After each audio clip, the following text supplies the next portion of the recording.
In this tutorial, I'm going to show you exactly how to add a URL redirect in HubSpot so you can guide visitors to the right pages without breaking links or losing traffic.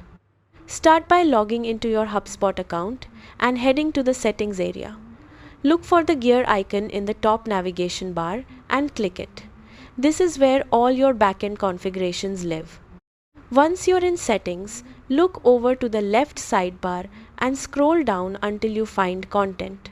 From there, click domains and URLs, then select URL redirects.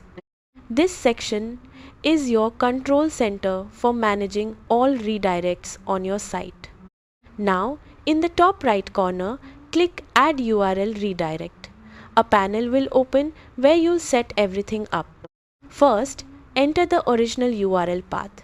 This is the old page or link you want to redirect from. It could be an outdated page, a renamed blog post, or a shortened version of a longer URL. Next, enter the redirect to URL. This is the full destination link where you want visitors to land. Make sure you paste the complete and correct URL, including HTTPS, so there are no errors. Take a moment here to double check both fields. Even a small typo can cause the redirect to fail or send users to the wrong place. Once everything looks good, click Add URL Redirect to save it. HubSpot will now handle the redirect automatically, meaning anyone who visits the old link will be sent to the new one instantly. If you don't see it working right away, don't worry. Sometimes it takes a moment to update, or you may need to clear your browser cache.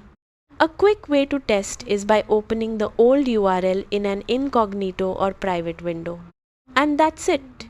You've successfully created a URL redirect in HubSpot, helping keep your website organized, user-friendly, and free from broken links.